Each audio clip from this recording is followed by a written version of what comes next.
উহুদের ময়দানে নবীজির মাথা মোবারকের ভিতরে হেলমেটের কড়া ঢুকে গেছে।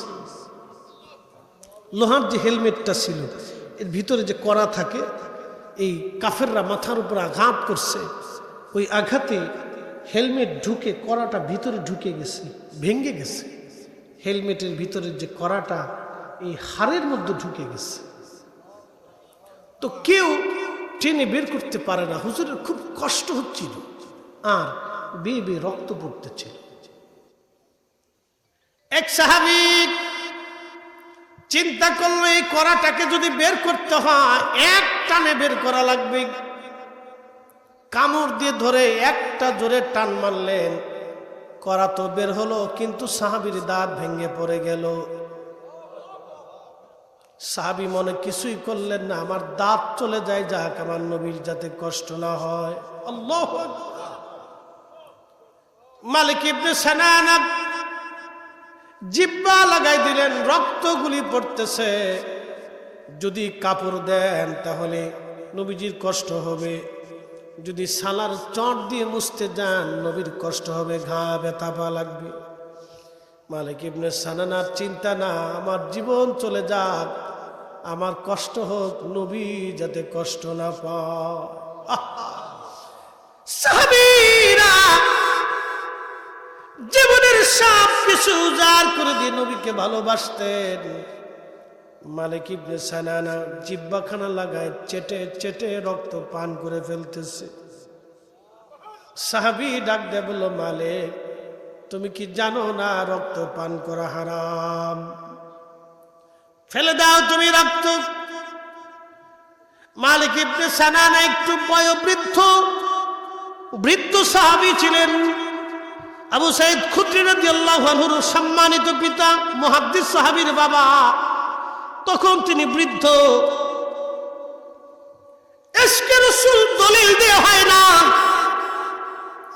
ইশকে রাসূল দলিল দিয়ে হয় না, বহাস করে হয় না। মালিক ইবনে সানানা রাদিয়াল্লাহু আনহু ডাক দিয়ে বলেন, সাহাবীরা আমার নবীর রক্ত জমিনে পড়বে, আমি মালিক জিন্দা থাকতে হতে দিতে পারবো না। আমার নবীর রক্ত জমিনে পড়তে পারে না, দলিলে না ভালোবাসায়। আসতে হলো কেন, জোরে বলেন। দলিলে না ভালোবাসায়, ভালোবাসাই দলিলে না ভালোবাসাই। মালিক ইবনে সানানা রক্ত পান করতে লাগলেন। আল্লাহর নবী ডাক দিয়ে বলেন, সাহাবীরা রে, তোমরা যদি কোনো জান্নাতি মানুষের চেহারা দেখতে চাও, আমার মালিক ইবনে সানানার চেহারার দিকে তাকাও, সে জান্নাতি। আমি নবীর রক্ত যার রক্তের সাথে মিশে যায় সে কখনো জাহান্নামে যেতে পারে না। একবার জোরে বলা যাবে আল্লাহু আকবার। আমার দেশে যারা বুকে হাত বেঁধে নামাজ পড়ে, ওদের মৌলবীদের আকীদা হচ্ছে রাসূলুল্লাহর আব্বা আম্মা জাহান্নামী। কি বুঝলেন? যেই নবী মায়ের পেটের মধ্যে রইলেন সেই পেট জাহান্নামে জ্বলবে, এটা কেমন কথা? হ্যাঁ, আপনি একটু চিন্তা করেন। রাসূল ঈমানের ঈমান দেওয়ার জন্য রাসূলুল্লাহকে জমিনে পাঠানো হয়েছে। ওয়ায়ুযাক্কিকুম, তিনি উম্মতকে পবিত্র বানানোর জন্য আসছে। যিনি উম্মতকে পবিত্র বানানোর জন্য আসছে তিনি পবিত্র। শুধু পবিত্র না, যেই মায়ের পেটের মধ্যে তাকে রাখা হয়েছে ওই পেট পবিত্র, ওই দেহ পবিত্র। তার আম্মা ছিল তাহারা তাইয়্যিবা, তার মা ছিল পবিত্রা সতী সাধবী। তার মার জিন্দেগি হালাল, তার মায়ের ঈমান হালাল, তার বাবার ঈমান হালাল। ওই রাসূলের আব্বা আম্মাকে যারা জাহান্নামী বলবে, আমি বলবো সব ইসরাইলের দালাল, শয়তান কোথাকার। ঈমান চুরি করার জন্য আজকে সহিহ হাদিসের দোয়াই দিচ্ছে। আজকে আমরা উচিত কথা বললে আমরা হয়ে যাই বেদাতি। কি কথা করলে? আমরা যখন হক কথা বলি তখন আমরা বেদাতি, মাজার হুজারি, ফির হুজারি।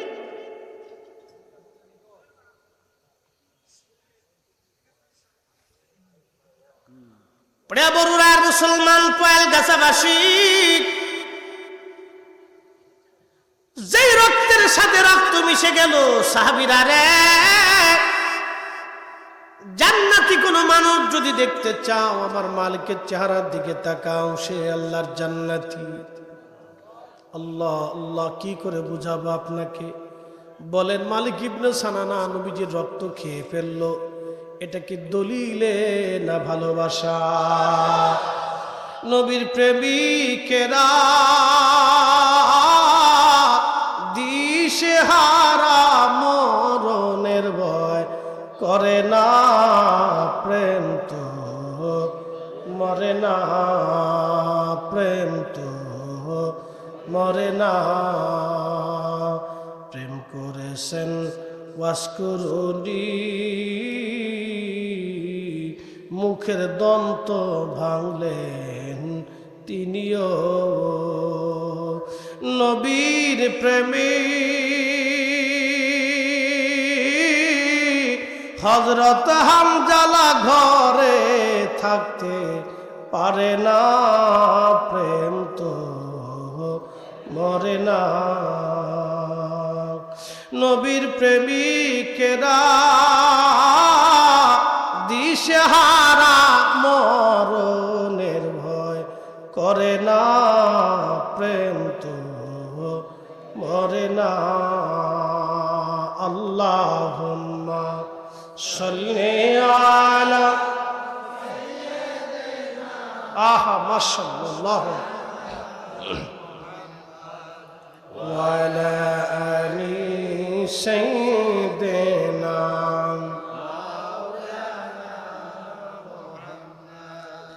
খুবই মনোযোগ দিয়ে শুনিয়া যান, প্রিয় নবী রক্ত মোবারক পান করার জন্য নবীজি ডাক দিয়ে বলেন, সাহাবীরা যাও, জান্নাতি কোনো ব্যক্তি যদি দেখতে চাও আমার মালিকের চেহারার দিকে তাকাও। আমি নবীর রক্ত যা রক্তের সাথে মিশে গেল, সে জাহান্নামে যেতে পারে না, পারে না, পারে না। আরে রক্ত গেলি জাহান্নামে যেতে পারে না, নবী দেখলেও জাহান্নামে যেতে পারে না। যে নবীকে দেখছে তার মধ্যে যদি ঈমান থাকে সে জান্নাতি, জান্নাতি, জান্নাতি। স্বপ্ন যদি কেউ দেখে তার মধ্যে যদি ঈমান থাকে সে জান্নাতি, জান্নাতি, জান্নাতি। একবার জোরে বলা যাবে কি মারহাবা? তুমি মোদের আশার আলো, তাই তো তোমায় বাসি ভালো। বলেন, তুমি মোদের আশার আলো, তাই তো তোমায় বাসি ভালো। হৃদয় নামের ফুলদানিতে, হৃদয় নামের ফুলদানি গেথে রেখেছি প্রেমের মালা। মৃত্যু থেকে পালানোর কোনো রাস্তা নাই, অতএব মরণ থেকে পালানোর কোনো সুযোগ নাই। আল্লাহ পাকের এমন কোনো নিয়ামত নাই যেটা আমি অস্বীকার করব। আল্লাহ পাক বলেন, ফি আইয়ি সূরাতিন মা শাআ রাক্কাবাকুম। আমি যেইভাবে চেয়েছি তোমাকে সেইভাবে সুরত আমি আল্লাহ পাক দিয়েছি। আচ্ছা আপনারা বলেন, আমাদের এই নাক কান চোখ গলা যা কিছু আছে এটা কি আমাদের নিয়মে না আল্লাহর নিয়মে? এই সব কিছু আল্লাহর নিয়মে, আল্লাহর আইনে। অতএব আমার বলে কিছুই নাই, আমার বলে কিচ্ছু নেই। সব কার? আল্লাহ। জোরে বলেন, সব কার? আমার বলে কিচ্ছু নেই, সব আল্লাহ। আমার বলে কোনো সম্পদ নেই, আমার বলে কোনো সম্পদ নেই, সব আল্লাহর। আমার বলিয়ে কিচ্ছু নেই। এই যে সন্তান, একটু কমাই দাও, এই যে সন্তান, এই সন্তান আল্লাহ আমাকে দিলেন। অনেকে আছে 10 বছর পার হয়েছে সন্তান নাই, 20 বছর কারো গেল সন্তান নাই, কারো জীবন পার হয়েছে আল্লাহ একটা সন্তানও আল্লাহ তারে দেয় নাই। আবার এমনও মানুষ আছে যার 8-10টা সন্তান হয়েছে, থাকার জায়গা তার নাই। আর এমনও ব্যক্তি আছে যার কোনো সন্তান নাই কিন্তু হাজার হাজার কোটি টাকার মালিক। কথা কোন ঠিক কিনা? খাওয়ার মানুষ নাই। আবার এমনও আছে এত পরিমাণে আল্লাহ দিছে কিন্তু সে খাইতে দিতে পারে না। তাহলে আমার বলে কিছু আছে? সব কার? জোরে বলতে হবে কার? তাহলে সব কিছু হবে কার জন্য? এই জন্য আল্লাহর কোরআন বলল, কুল ইন্না সালাতি, হুজুর আপনি বলে দেন এই সালাত আমি আল্লাহর জন্য, ওয়া নুসুকি এই কুরবানি সব আমি আল্লাহর জন্য, ওয়া মাহইয়ায়া এই জীবন আল্লাহর জন্য, ওয়া মামাতি এই মরণটাও হবে আল্লাহর জন্য, লিল্লাহি রাব্বিল আলামিন।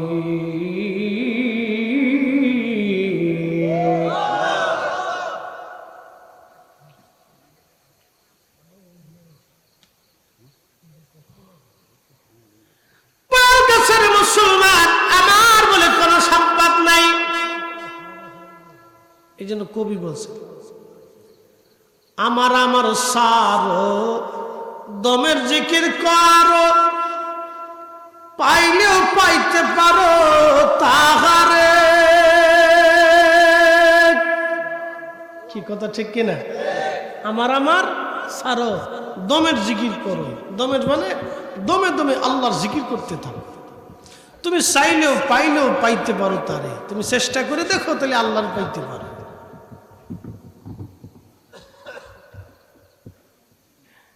আমার আমার সারো দমের জিকির করো, পাইলেও পাইতে পারো তাহারে। ভাবাসে যার গায় দেখলে তারে চিনা যায়, সর্ব অঙ্গ তাহার পুরারে। ভাবের ঘরে আলেক শহরে আল্লাহ রসুল বিরাজ করে রে। খুব মনোযোগ দিয়ে যদি কোনো গায়কের গান এটা, কিন্তু অর্থটা তো সুন্দর। আমরা সুন্দর অর্থে যদি এটা নেই তাহলে এটা অনেক ভালো। তাহলে আমার আমার বলে কিচ্ছু নাই, সব যার হবে সেই মালিকের নাম কি? কোনো সন্দেহ নাই, আমার বলে কিচ্ছু নেই। আমি অস্তিত্বহীন ছিলাম, মৃত ছিলাম, আমারও অস্তিত্ব দিছেন। আঙ্গুল দিছেন, হাত দিছেন, চোখ দিছেন, জবান দিছেন, কান দিছেন, নাক দিছেন, জমি দিছেন, সম্পদ দিছেন, স্ত্রী দিছেন, পুত্র দিছেন, আকাশ দিছেন, আসমান দিছেন, সূর্য দিছেন, এই মাছ দিছেন, খাদ্য খাবার দিছেন, ওষুধ দিছেন। সব কিছুর মূলে যিনি, তিনি তিনি তিনি সেই আল্লাহ। অতএব আমার বলে কিচ্ছু নাই। কেউ যদি বলে আমি বড় তাহলে বুঝতে হবে এটাই শয়তান। কি কথা কর না কেন? কেউ যদি বলে আমি বড় তাহলে বুঝতে হবে এই শয়তান। কেউ যদি বলে আমি শ্রেষ্ঠ তাহলে বুঝতে হবে এই শয়তান। কথা বুঝেন নাই মনে হয়? সে আলেম হোক, বক্তা হোক, জালেম হোক, টিচার হোক, ধনী হোক, রাজনীতিবিদ হোক, সে যেই হোক না কেন, কেউ যদি বলে আমি বড়, আমি শ্রেষ্ঠ, বুঝতে হবে এটি শয়তান। এর মতো শয়তান আল্লাহর দুনিয়ায় নাই। কিছু মানুষ আছে দেখবেন খালি সবার ভুল ধরে বেড়ায়, সবার ভুল, হে খালি একা বিশুদ্ধ। তাহলে বুঝবেন এখানে গাফলা আছে। পৃথিবীতে ভুল ছাড়া কোনো মানুষ আছে? হ্যাঁ, গুনাহ ছাড়া কোনো মানুষ আছে? পাপ ছাড়া কোনো মানুষ আছে? পৃথিবীর সবাই পাপী, একমাত্র নবীরা ছাড়া। আর অলিরা হলো মাহফুজ, আল্লাহ তাদেরকে গুনাহ থেকে বাঁচায় রাখে। একসাথে বললেন না মারহাবা? অলিরা কি মাহফুজ, আল্লাহ তাদেরকে গুনাহ থেকে বাঁচাইয়া তাদেরকে আল্লাহ বন্ধু বানায় রাখে, যে তারা আমার বন্ধু, তারা আমার বন্ধু। তাদেরকে পাপের খারাপি থেকে আল্লাহ তাদেরকে পবিত্র বানাইয়া আল্লাহ তার নিজের বন্ধু বানায় রাখে। এই জন্য তাদেরকে বলা হয় মাহফুজ। আল্লাহ তাদেরকে হেফাজত করেন। এই জন্য আমরা সবাই পাপী, আমরা সবাই গুনাহগার। আমার বলে কোনো সম্পদ নাই। এই জন্য আল্লাহর কোরআন বলে ফাবি আইয়ি আলাই রাব্বিকুমা তুকাজ্জিবান।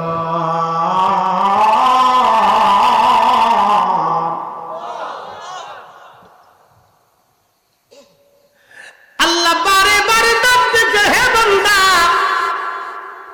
জিন আর মানুষ, আমি আল্লাহর কোন কোন নিয়ামত তুমি অস্বীকার করবা বলো। আচ্ছা, এখন তো রাত চলে, রাতের পরে কি আসবে? দিনের আলো যিনি দেন, সূর্যের আলো, সেই মালিকটাকে একটু বুঝে যাবে না যে আপনারা সূর্যের আলো আসলো।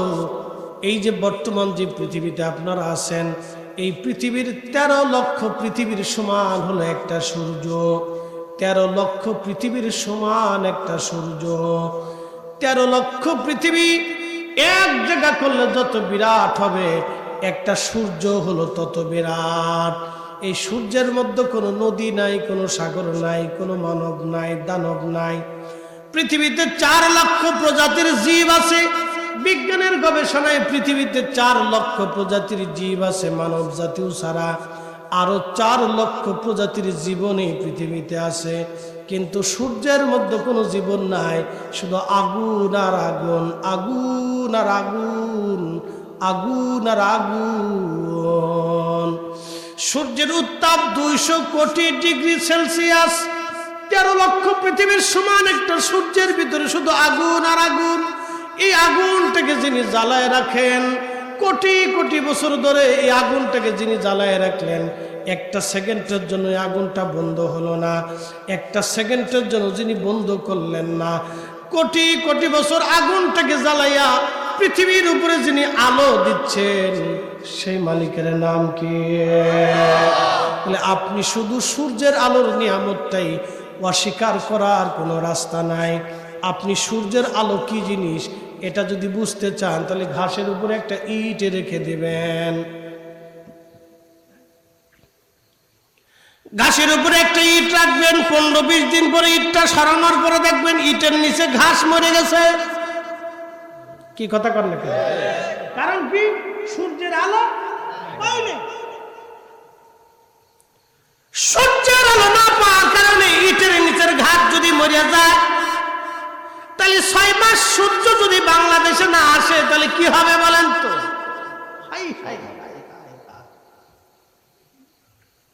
6 মাস যদি সূর্যের আলো বাংলাদেশে না আল্লাহ দেয়, কি হবে? তাহলে সূর্যের আলোর নিয়ামতটাই আপনি অস্বীকার করতে পারবেন না। এই জন্য আল্লাহ বলেছেন, ইন শাকারতুম লা আযীদান্নাকুম ওয়া লা ইন কাফারতুম ইন্না আযাবী লাশাদীদ।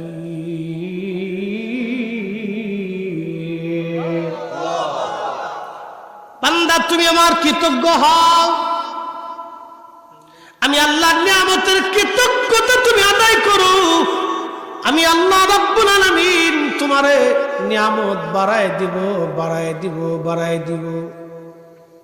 আর যদি নাফরমানি করো, অকৃতজ্ঞ হও, আমি আল্লাহ তোমারে কমাবো না, তোমার কাছ থেকে খাবারও কেড়ে নেব না।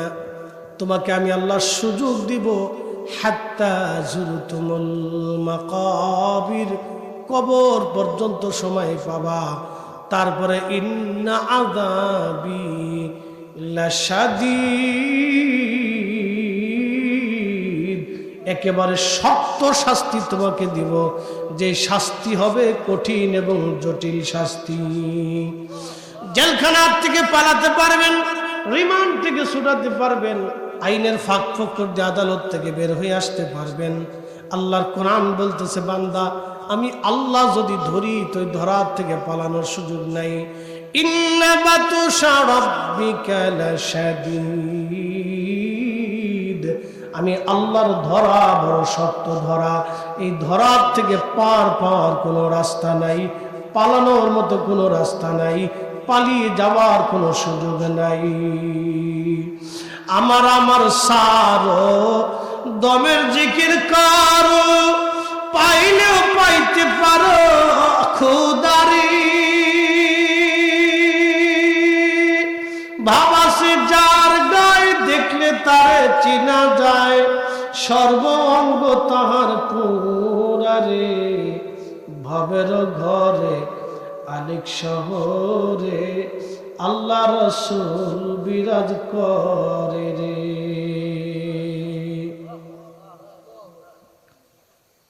বন্ধু, এর অর্থ যদি ভিন্ন দিকে নেন তো ভিন্ন দিকেও যাইতে পারে। অর্থ যদি আপনি আল্লাহর দিকে নিয়ে আসেন, কথা তো সত্য, আমার তুমি ছেড়ে দাও, আমার বলে কিচ্ছু নাই, আমার বলে কিচ্ছু নাই, সব কার? একসাথে বলবেন তো কার? তাহলে দমে দমে জিকির হবে কার? দমে দমে জিকির হবে কার? দমে দমে স্মরণ হবে কার? আল্লাহর কোরআন বলে ফাযকুরুনি আযকুরুকুম ওয়াশকুরুলি ওয়ালা তাকফুরুন। বান্দা, তুমি আমাকে স্মরণ করো, আমিও করব, আমার কৃতজ্ঞ হও, নাফরমানি করিও না।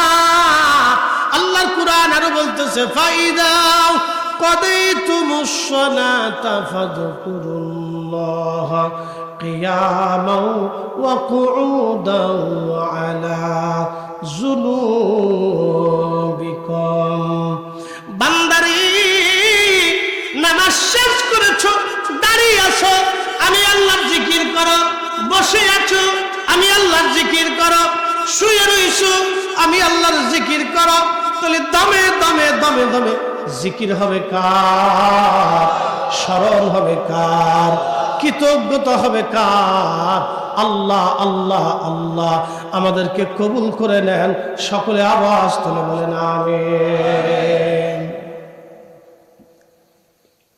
আপনাকে বুঝতে হবে, আমার মালিক আমার আল্লাহ একটা শব্দ বলছেন, ফাবি আইয়ি আলাই রাব্বিকুমা তুকাদ্দিবান। আমি আল্লাহর কোন কোন নিয়ামত আছে তুমি অস্বীকার করবে বলো? কোন নিয়ামত অস্বীকার করার কোন সুযোগ নেই, কোন রাস্তা নেই। এই জন্য আল্লাহ রাব্বুল আলামিন আমাদেরকে তার দিকে বারবার ফিরে যেতে বলেছে। ফিরে আসুন। এখন আপনাদেরকে সর্বশ্রেষ্ঠ নিয়ামতের কথা আজকে বলে দিয়ে যাই, মনোযোগ দিবেন। আসমান যিনি দিছেন তিনি আল্লাহ, জমিন যিনি দিছেন তিনি আল্লাহ, সূর্যের আলো যিনি দিছেন তিনি আল্লাহ। সমগ্র বিশ্বে যত নিয়ামত যাহা কিছু আছে সব মানুষের জন্য। কে দিছে? জোরে বলতে হবে, কে? সবই তো কার নিয়ামত? কার নিয়ামত? আচ্ছা আপনারা বলেন, রসুল কার নিয়ামত? লাকাদ মান্নাল্লাহু আলাল মুমিনিন। কোরআন থেকে কোরআন বুঝাচ্ছি। কুল বিফাদলিল্লাহি ওয়া বিরহমাতিহি। হুজুর আপনি বলে দেন, ফজল আর রহমত পাওয়ার পরে মানুষ যেন শুকর করে, খুশি হয়, আনন্দিত হয়। তারা যেন আনন্দ করে এবং শুকর আদায় করে আমি আল্লাহর। কেন, কি জন্য? রহমত পাওয়ার পরে এখন রহমতকে আল্লাহর কোরআন বলে ওয়ামা আরসালনাকা, আপনি নবী, আপনাকে পাঠিয়েছি, আপনি শুধু ইল্লা রাহমাতাল লিল আলামিন, সমগ্র জগৎ সমূহের রহমত। একবার আওয়াজ তুলে বলা যাবে কি ইয়া রাসূলুল্লাহ, রাহমাতুল লিল আলামিন। আপনি উম্মতের জামিন, গুনাহগারের অতি আপনজন। আল্লাহর নবী, নূরের নবীও আপনি আমার জীবনের জীবন। আল্লাহর নবী, নূরের নবীও আপনি আমার জীবনের জীবন। চিৎকার মেরে ধরে বলবেন আল্লাহু আকবার। তাহলে রহমতকে আল্লাহ না, স্রষ্টাকে, মালিককে, নিয়ামত দিল কে? তাহলে সমস্ত নিয়ামতের শ্রেষ্ঠ নিয়ামতকে? নবী। সমগ্র নিয়ামতের শ্রেষ্ঠ নিয়ামতকে? সমগ্র সৃষ্টির মধ্যে একমাত্র রহমতকে? নবী। একসাথে জোরে বলবেন আল্লাহু আকবার। শুধু পৃথিবীর জন্য তিনি রহমত না, কবরের জন্য রহমত, হাসরের মাঠেও রহমত, জান্নাতেও রহমত, মায়ের রেহেমেও রহমত, রুহের জগতেও রহমত। যত জগৎ আছে সব জগতের মালিক আল্লাহ। আল্লাহ বলেন আলহামদুলিল্লাহি রাব্বিল আলামিন। হুজুর আপনি বলেন সমস্ত প্রশংসা ওই মালিকের জন্য যিনি সমস্ত জগৎ সমূহের রব। আচ্ছা আপনারা বলেন আল্লাহ দুনিয়ার রব?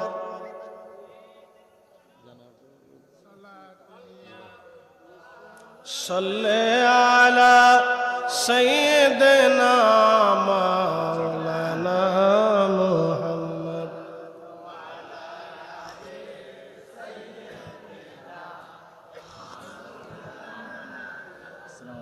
তেমন কোনো ফয়েজ পাওয়া যায় না। বক্তাও দুর্বল থাকে, শ্রোতাও দুর্বল থাকে। এখন সবাই টাইট, বক্তাও টাইট, শ্রোতাও টাইট। এখন সবার মস্তিষ্ক কিন্তু ঠান্ডা এবং খুব জীবনী মুক্ত, স্নায়ু খুব শক্তিশালী। আর রাত 10টার পরে যে 11টার পরে যে স্নায়ু দুর্বল হয়ে যায়। এই জন্য আমি এই যাবত যতবার মাগরিবের পরে ওয়াজ করছি আর এশার পরে ওয়াজ করছি, এই ওয়াজই আমার ভালো হয়েছে। অনেকে বুঝে পারি না যে ভাই মাগরিবের পরে নেও, অনেকে বুঝে না। এশার পরে না, অনেকে বুঝে না। যারা এশা মাগরিবের পরে নেয় তারা জিতে। ওয়াজ খুব টাটকা, আমার ব্রেনও ঠিক থাকে। এরপরে যায় যেটা ধরবো ওইটার পরে যায় দুর্বল হয়ে যাওয়া লাগে। বুঝছেন, এটা ঝামেলা আছে। আবার অনেকে হুজুর রাত 2টার সময় আসে। আমি 2টার সময় কি গাবো কন্ত? ওই সময় যে মানুষ চেতন রাখতে হয়, ডাইকে ডিকে উঠিতে 2টা গান গাওয়া লাগে, নাহলে মানুষ চেতে না। এই জ্বালা কোনো তাল পাই না। আছে নিজেরও তাল থাকে না, শ্রোতারও তাল থাকে না। এই জন্য মাগরিবের পরে ওয়াজ আর এশার পরে ওয়াজটা খুব টাটকা ওয়াজ হয়। একসাথে জোরে বলি তো আল্লাহু আকবার। তাহলে আপনারা বলেন সমগ্র সৃষ্টির মধ্যে আমার নবীর চাইতে বড় নিয়ামত আর হতে পারে? এটা কি আমরা বলছি না মালিক বলছে? তো মালিকের কথাই হলো চূড়ান্ত সিদ্ধান্ত। কথা কোন ঠিক কিনা? এখন আপনাদেরকে শোনাই দিয়ে যাই, খুবই মনোযোগ দিয়ে শোনেন। আজকের পোস্টারের মধ্যে লেখা মহাপবিত্র ঈদে মিলাদুন নবী। একবার জোরে বলা যাবে কি মারহাবা? এখন কি মাস চলে? আমি বাংলাটা জিজ্ঞেস করিনি, আরবিটা জিজ্ঞেস করছি। জামাদিউস সানি, রবিউল আউয়াল মাস নাকি? অনেকে মনে করে যে খালি রবিউল আউয়াল আসলে আমরা মিলাদুন নবী করি, আর বুঝি মিলাদুন নবী করি না। তাহলে জামাদিউস সানি মাসেও আমরা মিলাদুন নবীতে আসি। কি কথা কন না, ঠিক কিনা? আসলে মিলাদুন নবীর মাহফিলটা কি আজকে একটা হাদিস থেকে আপনাদেরকে বুঝাই দিয়েছে। এই যে রসুলের আগমনে খুশি হওয়া, আনন্দিত হওয়া, শুকর আদায় করা। আল্লাহর নবী দুনিয়াতে আসছে, সেই জন্য শুকর আদায় করার নামই হচ্ছে মিলাদুন নবী। তার বাস্তব রূপ আমি আপনাদেরকে শোনাই। আমি যে কোরআন থেকে বললাম, আল্লাহ বলছেন কুল বিফাদুলিল্লাহি ওয়া বিরহমাতিহি ফাবিযালিকা ফালইফরাহু। এই রহমত পাইয়া, এই হেদায়েত পাইয়া তোমরা আমি আল্লাহর শুকর আদায় করো, খুশি উদযাপিত করো। কোরআন তো আল্লাহর হেদায়েত। কি কথা কন না কেন? কোরআন কার বাণী? তো ফজল হচ্ছে কোরআন আর রহমত হচ্ছে নবী। তো দোনো, এই ফজল এবং রহমত, এই দুইটা সম্পদ পাঠাইছে কে? আল্লাহর কাছ থেকে আসছে না দুটো? এই দুইটা মহামূল্যবান নিয়ামত কিন্তু আল্লাহ পাঠাইছেন। কারণ কি? এই মানব জাতির হেদায়েতের জন্য। এক কথা শেষ। আল্লাহ বলেন কুল বিফাদলিল্লাহ, আমি আল্লাহর ফজল। ফজল মানে কোরআন। কোরআনের মূলই হচ্ছে হেদায়েত। এই হেদায়েত পাইয়া এবং নবী পাইয়া তোমরা আনন্দিত হও, খুশি উদযাপন করো, শুকর আদায় করো, কৃতজ্ঞ হও। আর এই কৃতজ্ঞতা হুয়া খায়রুম মিম্মা ইয়াজমাউন। এই কৃতজ্ঞতা হলো তোমার জীবনের যত যাবতীয় যা আছে সব কিছুর চাইতে মহামূল্যবান। হযরতে আমিরে মুয়াবিয়া রাদিয়াল্লাহু আনহু তিনি একদিন রাসূলুল্লাহর সঙ্গে রওনা করলেন। তিনি বলেন ইন্না রাসূলুল্লাহি সাল্লাল্লাহু আলাইহি ওয়াসাল্লাম ইয়ানি মিন আসহাবিহি, আমি এবং আমার নবীজি একসঙ্গে এক সাহাবীদের মজলিসের পাশ দিয়ে আমরা যাচ্ছিলাম। সাহাবীদের মজলিসের পাশ দিয়ে আমরা যাচ্ছি, সাহাবে کرام মজলিস করতেছিলেন। ঠিক এমন সময় আল্লাহর নবীজি ডাক দিয়ে বলেন, এ সাহাবীরা তোমরা এখানে কি করো? মা জালাসনাকুম, তোমরা কি করতেছো? এখানে বসছো কেন? মাহফিল কেন? সাহাবীরা বললেন, ইয়া রাসূলুল্লাহ, ইয়া হাবিবাল্লাহ, আমরা এখানে বসছি নাদউল্লাহ ওয়া নাহমাদুহু, আল্লাহকে ডাকার জন্য এবং আল্লাহর কৃতজ্ঞতা আদায় করার জন্য। আল্লাহর নবী বললেন, কি জন্য তোমরা আল্লাহর কৃতজ্ঞতা এবং আল্লাহর জিকিরের জন্য তোমরা দলবদ্ধভাবে বসছো, কারণ কি? সাহাবীরা বলেন, ইয়া রাসূলুল্লাহ, আলামা হাদানা লিদীনিহি, আল্লাহ আমাদেরকে দ্বীন দিয়া, কোরআন দিয়া, ঈমান দিয়া আমাদেরকে হেদায়েত দিয়েছেন। ওয়া মান্না আলাইনা বিকা, এবং আপনি নবীর মতো মহান নিয়ামত আল্লাহ দিয়েছে। আল্লাহু আকবার। সাহাবীরা বসে দুই কারণে। কয় কারণ? এক নাম্বার কারণ আলামা হাদানা লিদীনিহি, দ্বীন পাইয়া। দ্বীন তো কোরআনের পাতায়। কি কথা কন না? দ্বীন কোন পাতায়? কোরআনের পাতায়। দ্বীন কি হবে? ঈমান কি হবে? ইয়াকিন কি হবে? মানুষ কোনটা করবে কোনটা ছাড়বে কোরআনের পাতায় লেখা। কথা ঠিক কি না? দ্বীন তো কোরআনের পাতায়। সাহাবীরা বলতেছে, ইয়া রাসূলুল্লাহ, আলামা হাদানা লিদীনিহি, দ্বীন পাইয়া, হেদায়েত পাইয়া, ওয়া মান্না আলাইনা বিকা, আপনি নবীরে আমাদের মাঝে আল্লাহ নিয়ামত হিসেবে পাঠাইছে, ওই নিয়ামত পাইয়া। হইছে না? আরো জোরে। হাদিসের ভাষায় বলতেছি, সাহাবীরা কেন মাহফিল করত? দুই কারণে। আজকে মাস হচ্ছে রবিউল সানি, কিন্তু পোস্টারে লেখা মহাপবিত্র ঈদে মিলাদুন নবী উপলক্ষে অনেকে বলতে পারে রবিউল আউয়াল মাস না, তুমি এই রবিউল সানি মাসে মিলাদুন নবী কই পাইলা?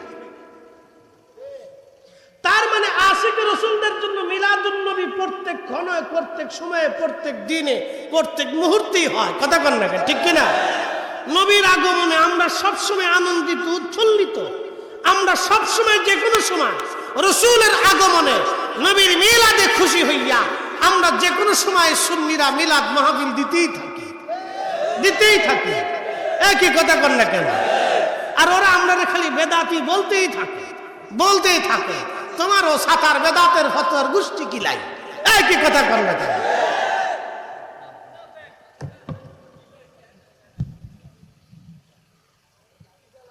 মুনাফিক খালি নাকি? ও আন্তর্জাতিক খ্যাতি সম্পন্ন মুনাফিক। রসুল পাওয়ার পরেও যার ভালো লাগে না, সাহাবীরা মাহফিল করতেছে। সাহাবীরা কি করে? আল্লাহ নবী জিজ্ঞেস করলেন, কেন বইছো? বলে, হুজুর নাদউল্লাহ, আল্লাহকে ডাকতে বইছি। আজকে আমরা কারে ডাকতে বইছি? ওয়া নাহমাদুহু, আল্লাহর গুণকীর্তনে বইছি। আমরা কার গুণকীর্তন করতেছি? এই তো বুঝে গেছেন। আজকে মিলাদুন নবী ওটাই। সাহাবীরা যেটা করছে আমরা সেটাই করতেছি। কি কথা কর না? ওইটাই। আল্লাহ রাসূল বললেন, ও সাহাবীরা, তোমরা কসম করে বলো তো, তোমরা কি এই কারণে বইছো না অন্য কোনো উদ্দেশ্য আছে?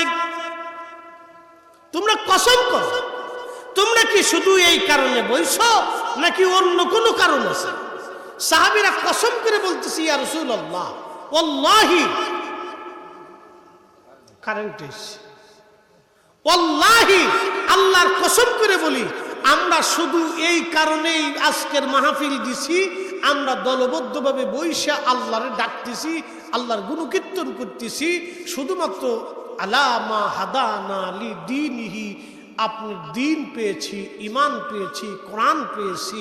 ওই যে আল্লাহ বলেন কুল বিফাদলিল্লাহ, ফজল পাইয়া, ওবি রহমতিহি, রহমত পাইয়া, রহমতুল নবী, আল্লাহর নবী সাহাবীরা বলতেছে ও মান্না আলাইনা বিকা, আপনি নবীর মতো মহা নিয়ামত আল্লাহ আমরারে দিছে, এই মহা নিয়ামত পাইয়া আমরা মাহফিলের শুকরানায় বসে গেছি, আমরা জিকিরে ফিকিরে আল্লাহর ইবাদতে বসে গেছি, মাহফিল সাজাইছি, হালকা সাজাইছি, ইয়ানি মি হালকাতি মিন আসহাবিহি, নবী সাহাবী বলতেছেন রাসূলের সাহাবীরা হালকা মাহফিল করতেছিল, হালকা মানে মাহফিল, বৈঠক, জলসা, এই মাহফিলে আমরা বসে গেছি। ইয়া রাসূলুল্লাহ, নবী বললেন তোমরা কি আর কোনো উদ্দেশ্য আছে? সাহাবীরা আল্লাহর কসম করে বলি আর কোনো উদ্দেশ্য নাই। ঠিক আমরাও সুন্নিরা আল্লাহর কসম করে বলি, আমরা নবী পাইয়া, দিন পাইয়া, রাসূলের মিলাদের মাহফিলে আমরাও বসি, আমাদের চেয়ারম্যান মেম্বার টাকা পয়সার উদ্দেশ্য থাকে না। কথা কন নাকি ঠিক কি না?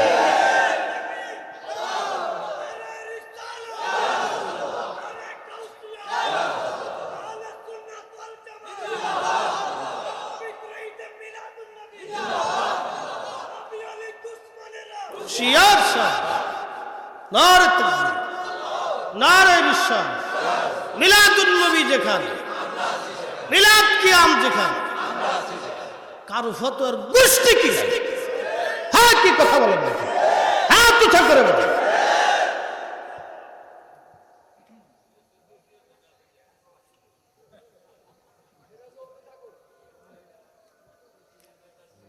এরপরে আল্লাহ রাসূলের সাহাবীরা বলতেছে হুজুর আল্লাহর কসম করে বলি আর কোনো উদ্দেশ্য নাই। আল্লাহর নবী ডাক দিলেন সাহাবীরা তোমাদেরকে সন্দেহ করতেছি, বিষয়টি এরকম না, আমি সন্দেহ করতেছি না তোমাদেরকে। শোনো, ফাতানি জিবরিল আলাইহিস সালাম, আমার কাছে জিবরাইল আলাইহিস সালাম আসছিল, ফাখবিরনি, আমার খবর দিয়ে গেছে তোমাদের এই মজলিসখানা দেখা আমার আল্লাহর কাছে এতই ভালো লাগছে। আল্লাহু আকবার, আল্লাহু আকবার। না না আসতে হলো কেন? জোরে বলে, আরো জোরে। তো নবী পাইয়া, তাহলে মিলাদ মানে কি? রসুলের আগমনে, রসুল পাইয়া আমরা মাহফিল দিছি। কি কথা কর না কেন? কি পাইয়া? জোরে কর না, কি পাইয়া? রসুল পাইয়া আমরা মাহফিল দিছি নবীর স্মরণে। ওই শুকরানা মাহফিল, কৃতজ্ঞতার জন্য আল্লাহরে ডাকতে বলছি।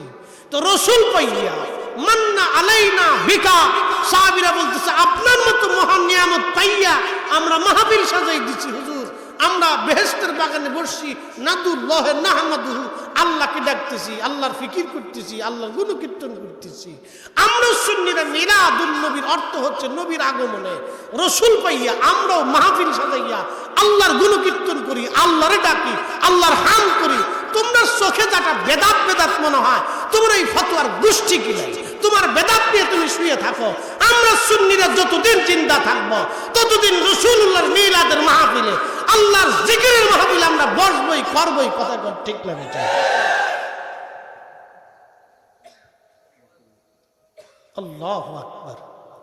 সাহাবীদেরকে নবী বলতেছে তোমাদেরকে সন্দেহ করতেছি, বিষয়টি এরকম না, কিন্তু তোমাদের এই মাহফিলখানা দেখা আমার আল্লাহ ইউবাহিবুকুমুল মালায়েকা, সমস্ত ফেরেশতাদের সামনে আল্লাহ অহংকার করতেছে, অহংকার করতেছে। একসাথে বলেন আল্লাহু আকবার। আমরার মাহফিল দিয়ে খুশি হয় কে? বেজার হয় কে? খুশি হয় কে? জোরে বলেন, খুশি হয় কে? খুশি কে? খুশি কে? বেজার কে? শয়তানরে আমরা বেজার করবই।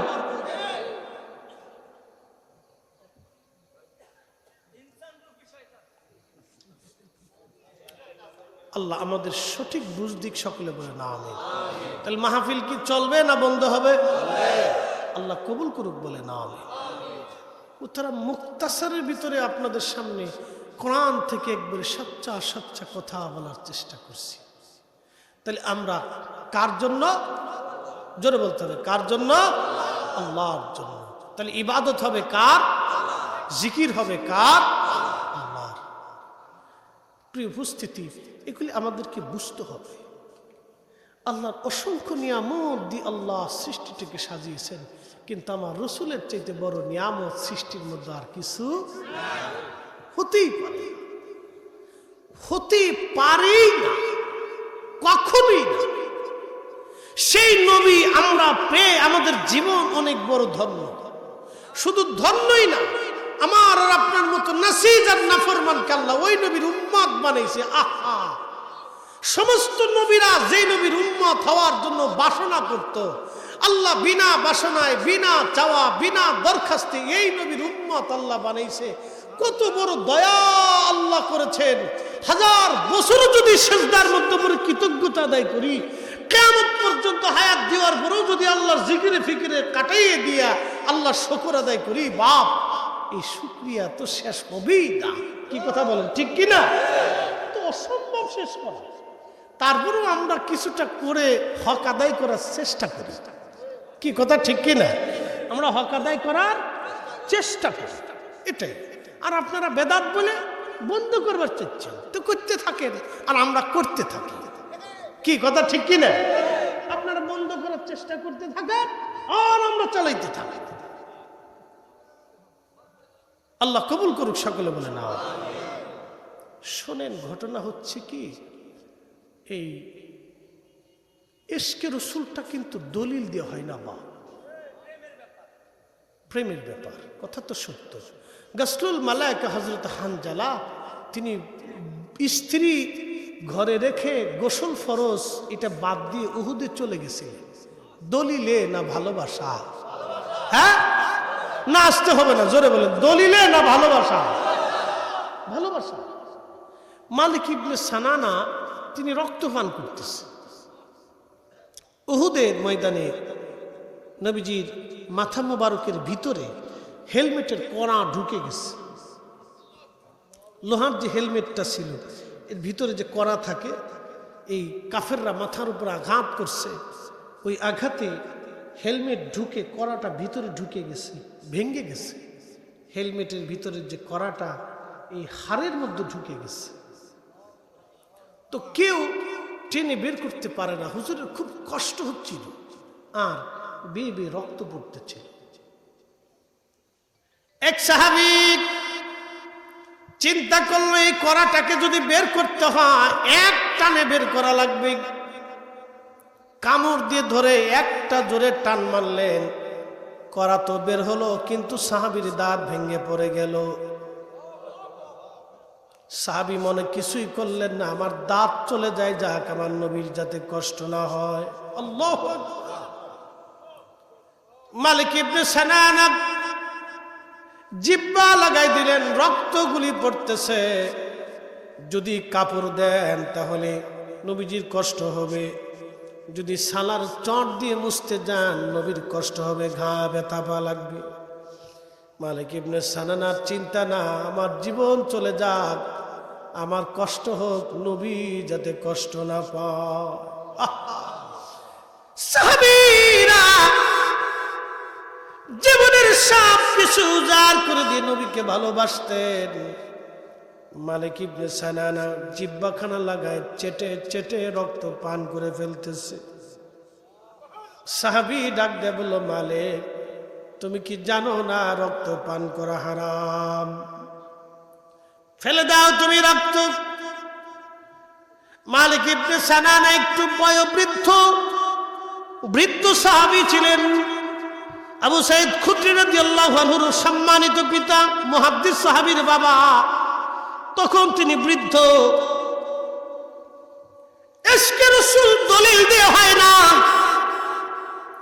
ইশকে রাসূল দলিল দিয়ে হয় না, বহাস করে হয় না।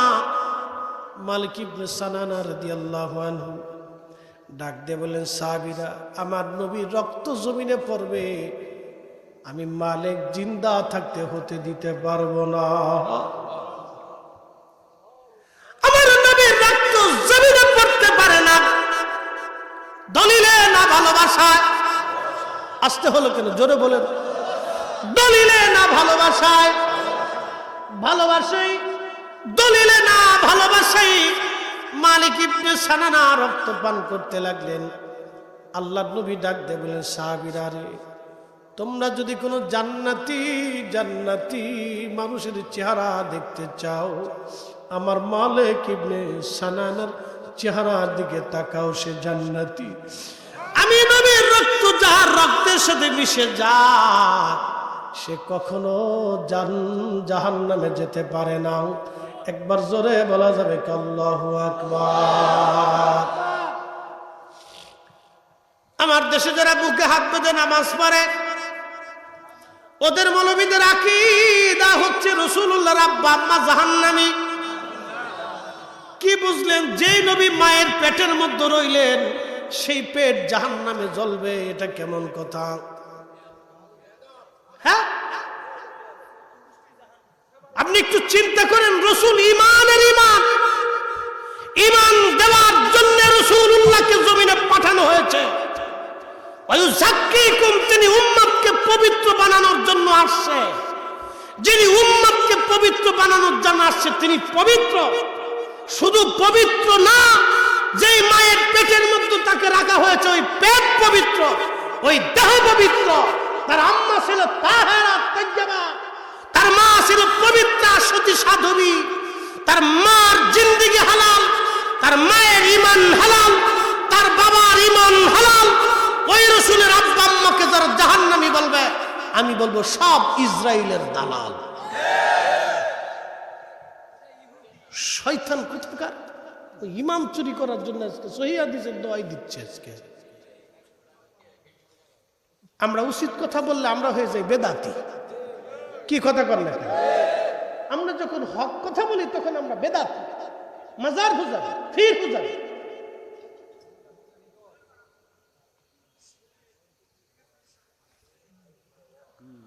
প্রিয় বরুড়ার মুসলমান পয়েল গাছাবাসী, যেই রক্তের সাথে রক্ত মিশে গেল, সাহাবীরা রে, জান্নাতি কোন মানুষ যদি দেখতে চাও, আমার মালিকের চেহারার দিকে তাকাও, সে আল্লাহর জান্নাতি। আল্লাহ আল্লাহ, কি করে বুঝাবো আপনাকে? বলেন, মালিক ইবনে সানানা নবীজির রক্ত খেয়ে ফেললো, এটা কি দলিলে না ভালোবাসা? নবীর প্রেমিকেরা দিশেহারা মরণের ভয় করে না, প্রেম তো মরে না, প্রেম তো মরে না। প্রেম করেছেন ওয়াসকুরুনি, মুখের দন্ত ভাঙলেন তিনিও। নবীর প্রেমী হযরত হামজালা ঘরে থাকতে পারে না, প্রেম তো মরে না। নবীর প্রেমিকেরা দিশেহারা মরণের ভয় করে না, প্রেম তো মরে না। আল্লাহুম্মা সাল্লি আলা, আহা মাশাআল্লাহ, ওয়া আলা আলি সাইয়্যিদিনা।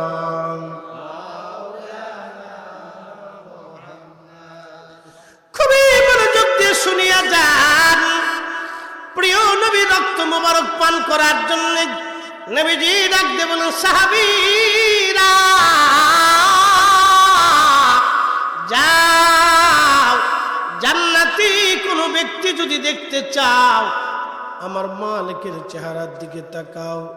আমি নবীর রক্ত যা রক্তের সাথে মিশে গেল, সে জাহান্নামে যেতে পারে না, পারে না, পারে না। আরে রক্ত গেলেই জাহান্নামে যেতে পারে না, নবী দেখলেও জাহান্নামে যেতে পারে না। যে নবীকে দেখছে তার মধ্যে যদি ঈমান থাকে সে জান্নাতি জান্নাতি জান্নাতি। স্বপ্ন যদি কেউ দেখে তার মধ্যে যদি ঈমান থাকে সে জান্নাতি জান্নাতি জান্নাতি। একবার জোরে বলা যাবে কি মারহাবা।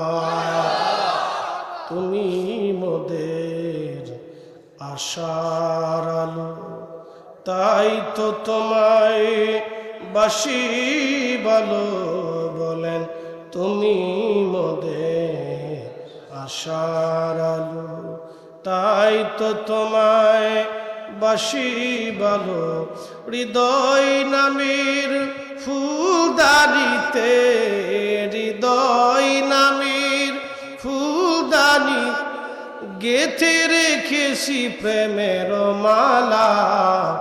ইয়া রাসূলুল্লাহ ইয়া হাবিবাল্লাহ, ইয়া রাসূলুল্লাহ ইয়া হাবিবাল্লাহ, ইয়া রাসূলুল্লাহ।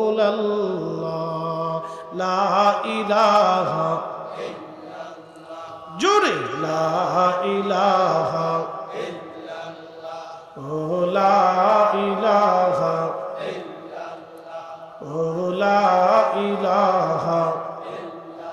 আসিয়া বলে আল্লাহ আল্লাহ, ফেরাউন দিছে কত জ্বালা।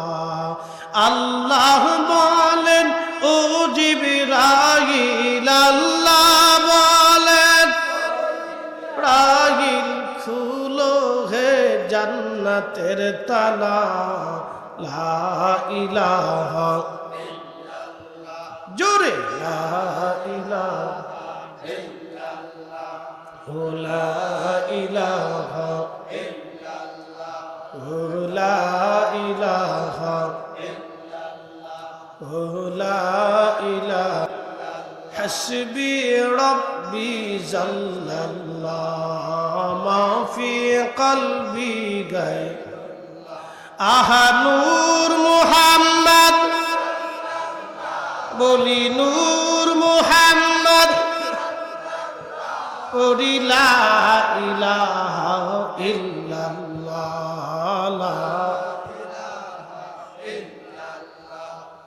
লা ইলাহা লা ইলাহা ইল্লাল্লাহু মুহাম্মাদুর রাসূলুল্লাহ সাল্লাল্লাহু আলাইহি ওয়াসাল্লাম। মালিক ইবনে সানানা জান্নাতের সার্টিফিকেট নিয়ে চলে গেল। নবীজির দাসী ছিলেন উম্মে আইমান, আল্লাহর হাবিবের দাসী ছিলেন উম্মে আইমান। নবীজি তাকে মায়ের নজরে দেখতেন। আল্লাহর নবী বলতেন উম্মি বাদা উম্মি, আপনি মায়ের পরে আমার একজন মা। নাস্তিকরা বলে নবী দাসীর সাথে মিলন করত,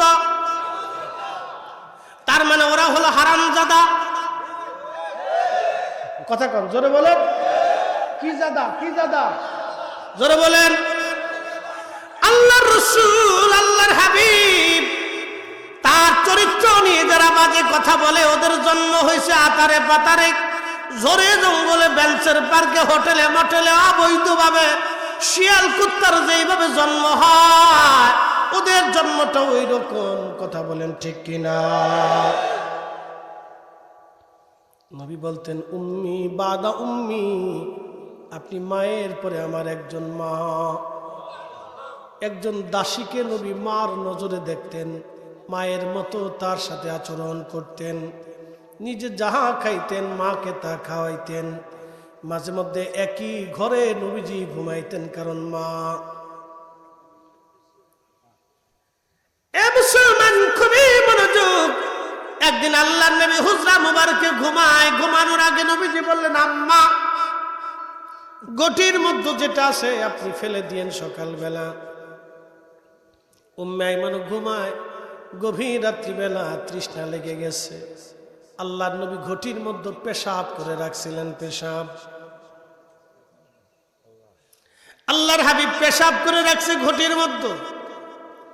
উম্মে আইমান গভীর রাত্রিবেলা তৃষ্ণা লাগছে, আস্তে করে নিয়ে পেশাবে ঘটিখানা নিয়ে মুখের মধ্যে লাগায় উম্মে আইমান পোড়া পেশাব পান করে তৃষ্ণা মিটাই নিলেন। আচ্ছা, এখন প্রশ্ন করি, জবাব দিবেন। আপনারা যদি পেশাব করেন,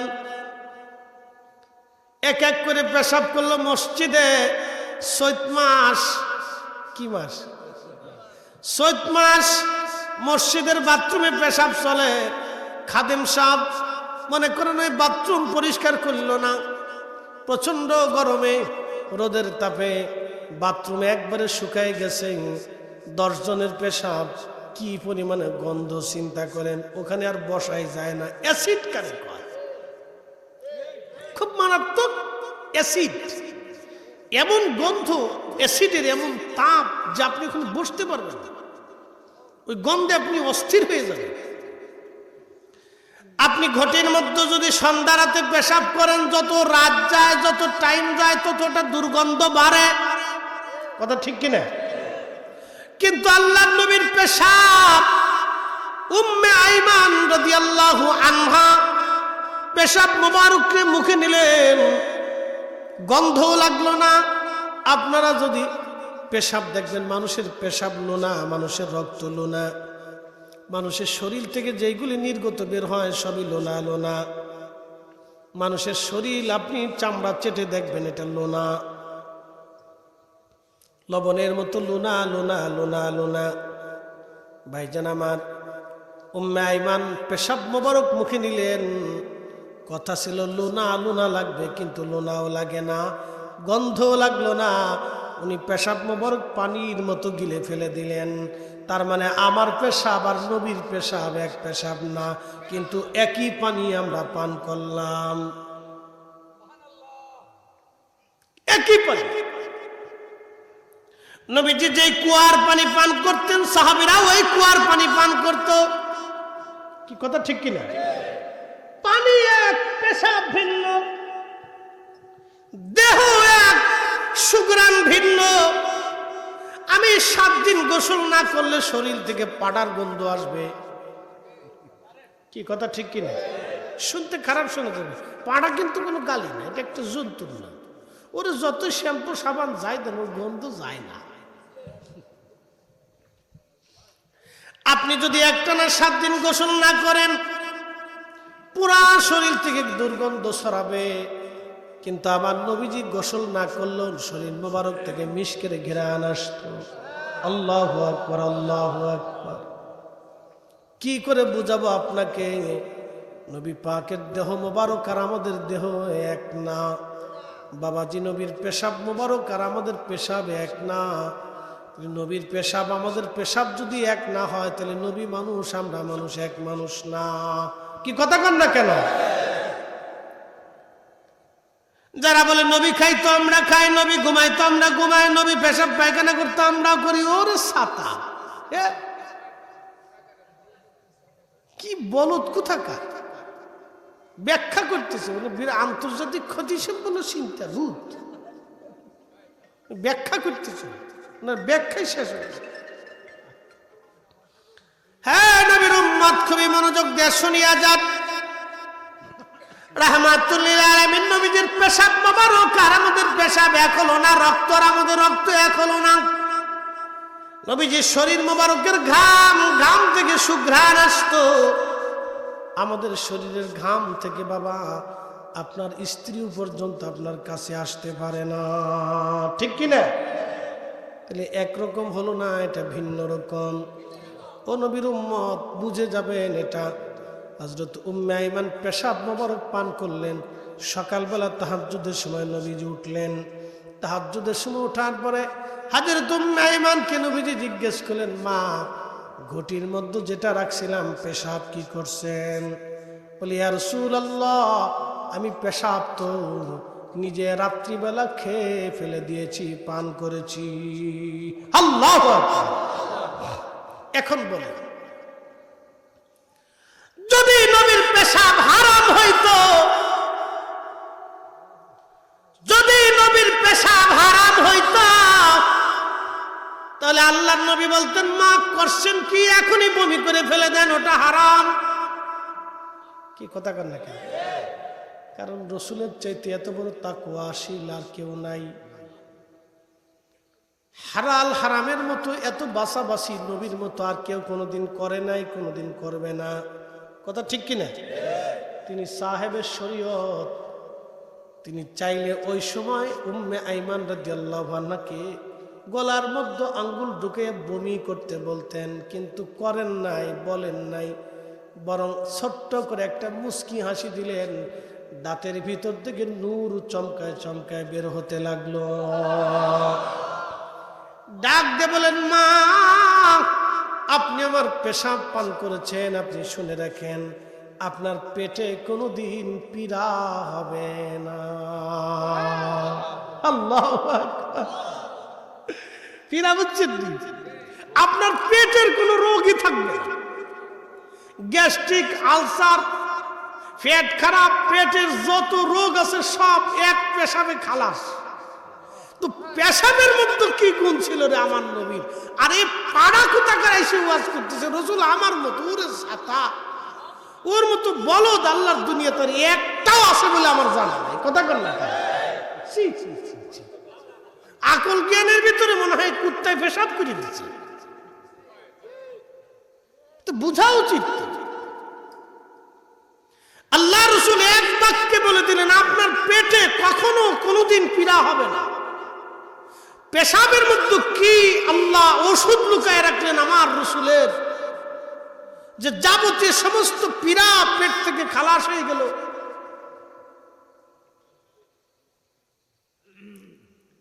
এই জন্য রসুলের মতো মহান নিয়ামত সৃষ্টিতে আমাদের জন্য আর কেউ হতে পারে। তাহলে কোন নিয়ামত অস্বীকার করার কোন সুযোগ আমাদের আছে? ও আশ্বাস। আল্লাহু আকবার ওয়ালিল্লাহিল হামদু বিসমিল্লাহির রাহমানির রাহিম।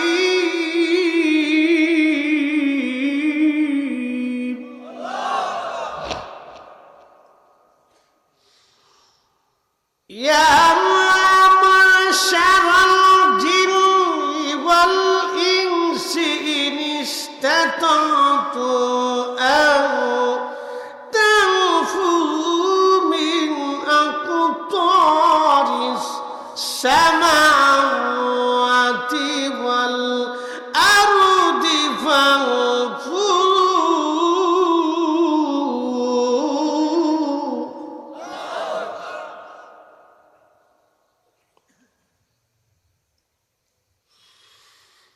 والأرض فانفروا لا تنفرون إلا بسلطان।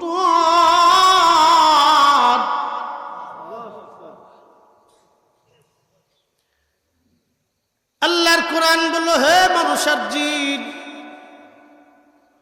আমি আল্লাহর দেওয়া নিয়ামত, আমি আল্লাহর দেওয়া সবকিছু তোমার যদি ভালো না লাগে, আমি আল্লাহ এত নিয়ামত তোমার দিলাম, এগুলি পাওয়ার পরও আমি আল্লাহর আইন মানতে তোমার যদি অনীহা লাগে।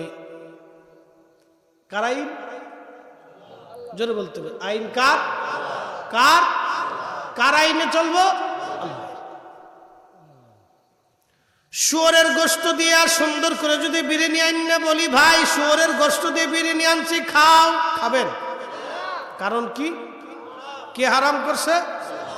আল্লাহ এটাকে হারাম করার কারণে আপনি যেমন খাবেন না। অতএব কেউ যদি বলে ভাই রোজা রাখা যাবে না, নামাজ পড়া যাবে না, হাইয়া আলাস সালাহ বলার পরে মসজিদে চলে যাওয়া, নামাজে চলে যাওয়া, এটা আল্লাহর আইন। আমার নারী জাতির জন্য পর্দা করা আল্লাহর আইন। কি কথা বলেন ঠিক কিনা? এগুলিও সারা যাবে না, এগুলি ধরে রাখতে হবে, করা লাগবে। আল্লাহ বলেন, এ মানুষ আর জিন, তোমাদের যদি আমি আল্লাহর আইন ভালো না লাগে, তাহলে আমি আল্লাহর সালতানাত ব্যতীত, সাম্রাজ্য ছাড়া, জমিন ছাড়া, আসমান ছাড়া আর কোথাও যদি তোমরা চলে যেতে পারো তো চলে যাও। সাম্রাজ্য ছাড়া আর কোথাও যদি তোমার জায়গা থাকে তো যাও। আছে? কোথাও আর নাই। আল্লাহ বললেন কোথাও যেতে পারবা না আমি আল্লাহর সাম্রাজ্য ছাড়া, অন্য কোথাও পালানোর মতো কোনো রাস্তা নাই। এরপর আমার আল্লাহ বলেন ফাবি আইয়ি আলাই রাব্বিকুমা তুকাযযিবান। এ মানুষ আর জিন, আমি আল্লাহর কোন কোন নিয়ামত আছে তুমি অস্বীকার করবা? এই জন্য নবী নামক মহা নিয়ামত পাইয়া আমরা মিলাদুন নবীর মাহফিল সাজাইয়া আল্লাহর শুকর কৃতজ্ঞতা আদায় করি, জিকিরে ফিকিরে ইবাদতে দুয়া দুরুদে আল্লাহর নবীর গুণগান গাইয়া আল্লাহর কোরআন তেলাওয়াত করিয়া আল্লাহর শুকর আদায় করিয়া আমরা আল্লাহর কৃতজ্ঞ হই। অতএব আমরা যারা মিলাদুন নবী পালন করি আমরা অরিজিনাল কৃতজ্ঞ বান্দা, ঠিক কিনা?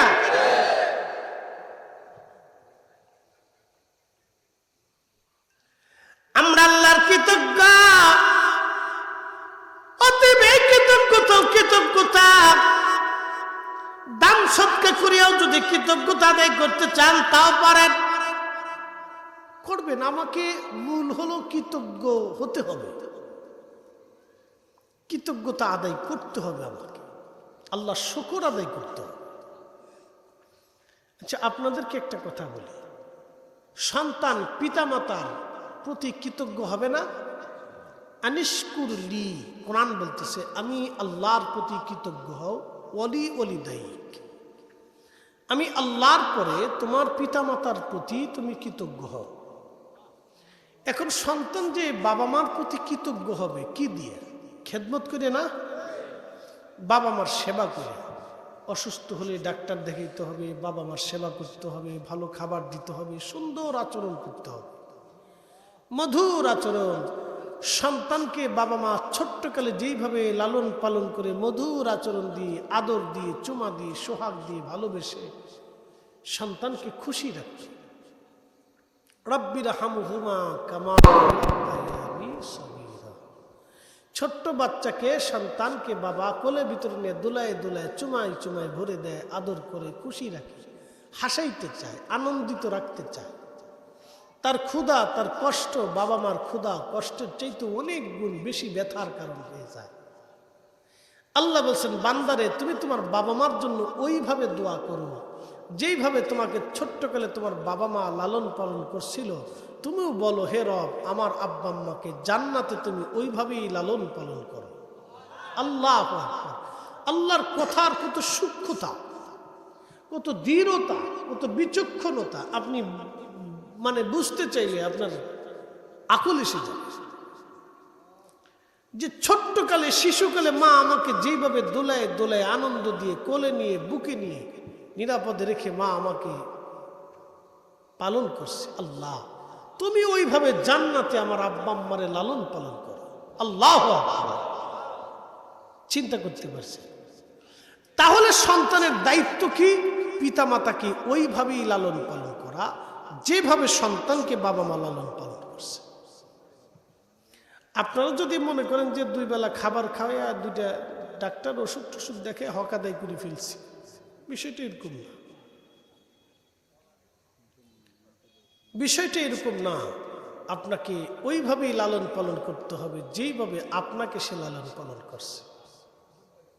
তাহলে হয়তো কিছুটা হক আদায় হবে, আশা করা যায়। না হলে বাদ বাকি তারা ক্ষমা না করলে আর ক্ষমার রাস্তা নাই, মাফের কোনো রাস্তা নাই। তো মোহতারাম উপস্থিতি, কোরআন হাদিস থেকে আমাদের বুঝে যাওয়াটা দরকার। আমরা একদিন অবশ্যই দুনিয়া থেকে কবরে চলে যাব। পৃথিবীতে থাকার আর কোনো সুযোগ নাই। এখানে আমরা কেউ থাকবো না, সবাই চলে যাব। ইন্না লিল্লাহ, আমরা কার জন্য? আল্লাহর জন্য। ওয়া ইন্না ইলাইহি রাজিউন, আমরা আল্লাহর কাছে আবার ফিরে চলে যাব। আমাদের আর কোনো থাকার সুযোগ নেই। আল্লাহর কাছে আবার আমাদেরকে ফিরে যেতে হবে। যেহেতু যেতেই হবে সেহেতু আমাকে আপনাকে কিছু নিতে হবে। কি নিবেন? দুনিয়ার বাজারে আসছেন, যদি সদাই করে বাড়িতে না যান, আপনার স্ত্রী আপনার সন্তানরা আপনার সাথে রাগ করবে, বেজার হবে, আপনার স্ত্রী ঝগড়া বাঁধাবে। দুনিয়ার বাজারে আসছেন, সদাই করে গেলেন না।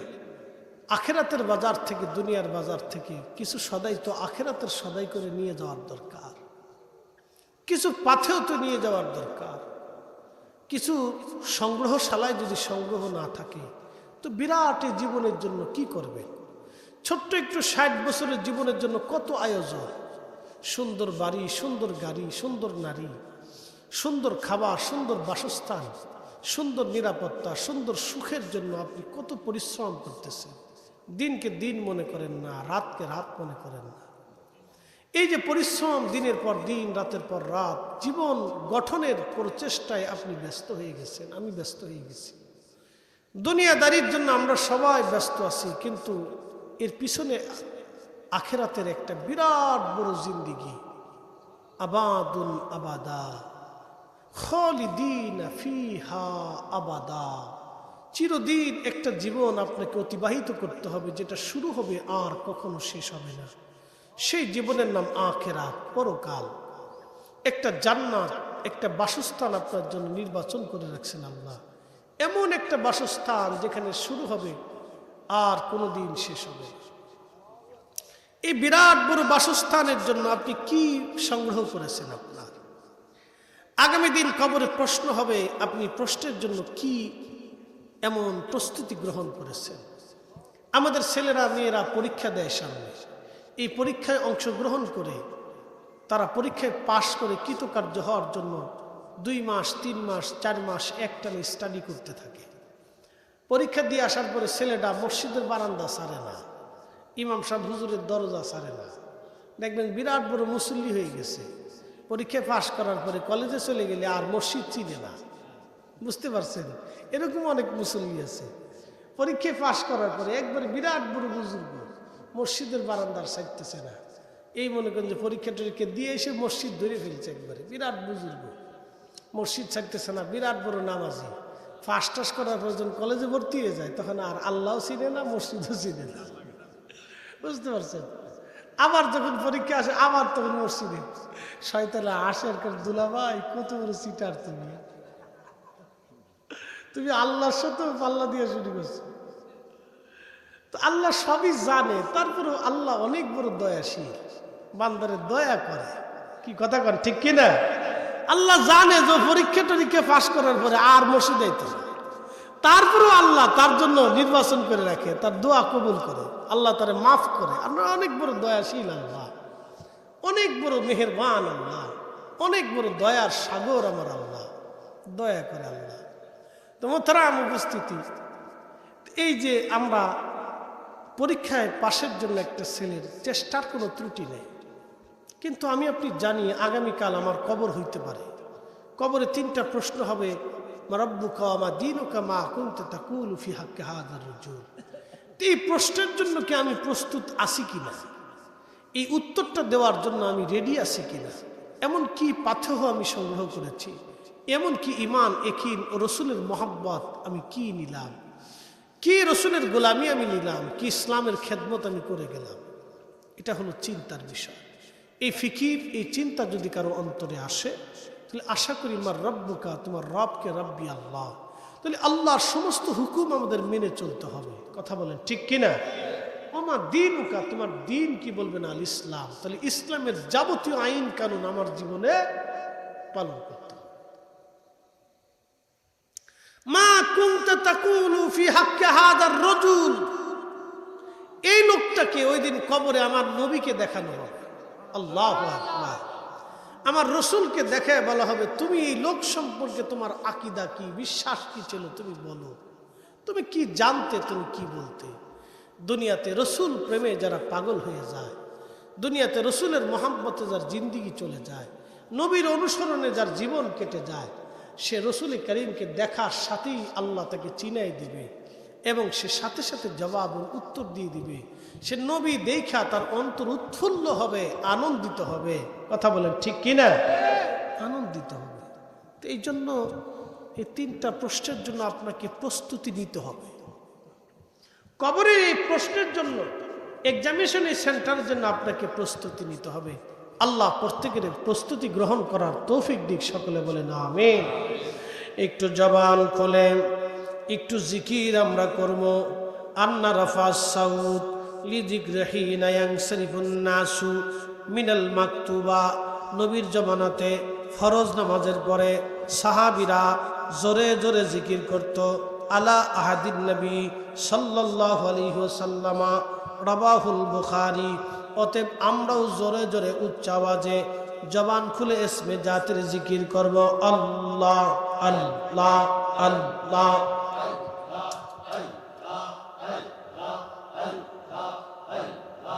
আল্লাহ আল্লাহ আল্লাহ আল্লাহ আল্লাহ আল্লাহ আল্লাহ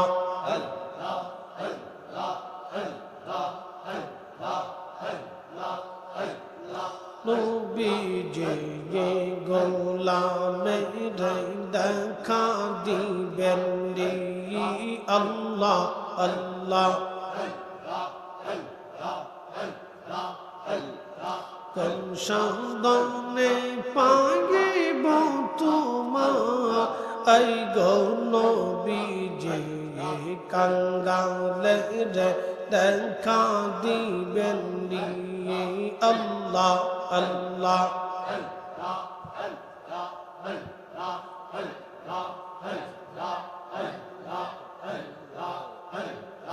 রাখানিয়ার মেরে মা খাদিজার দেশে বকরি চরান বন জঙ্গলা এই গো নবীজি কোন সাধনে পাইব তোমায়। আল্লাহ আল্লাহ আল্লাহ আল্লাহ আল্লাহ আল্লাহ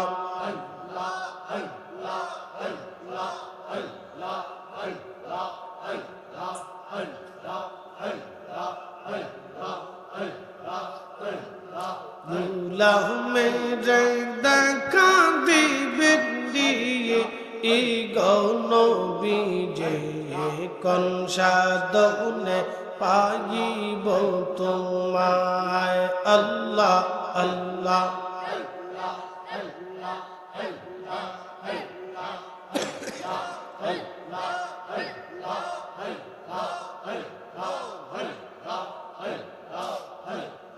বনের যত পশু গবন ভক্তি করতই দুই চরণ মেঘমালা সায়া দিত গা।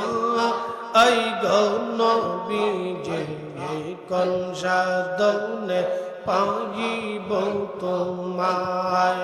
আল্লাহ আল্লাহ আল্লাহ আল্লাহ আল্লাহ আল্লাহ মেরে দেখা দিবেন দিয়ে এই গো নবীজি কোন সাধনে পাইব তোমায়। আল্লাহ আল্লাহ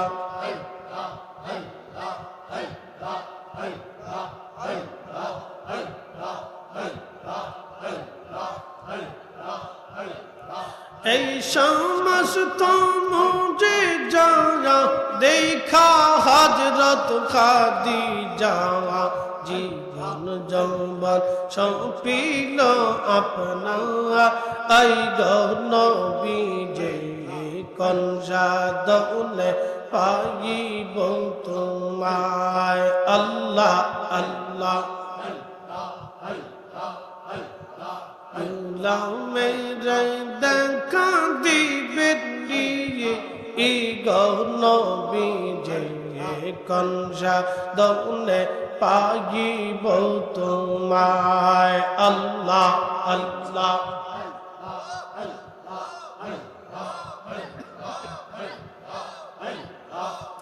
গালে রে দেখা দিবেন দিয়ে এই গো নবীজি কোন সাধনে পাইব তোমায়। আল্লাহ আল্লাহ আল্লাহ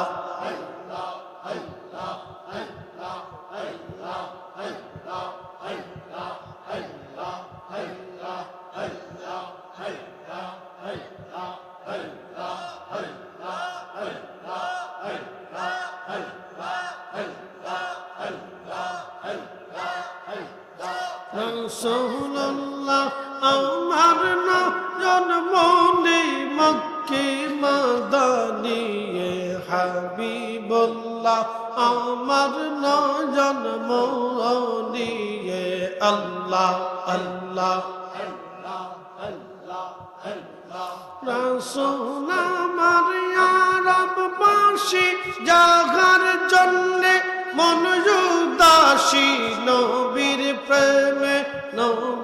প্রেমে ফেলো চোখের পানি হাই হাই নবীর প্রেমে ফেলো চোখের পানি মক্কি মাদানী রাসূলুল্লাহ আমার নয়ন মনি আল্লাহ আল্লাহ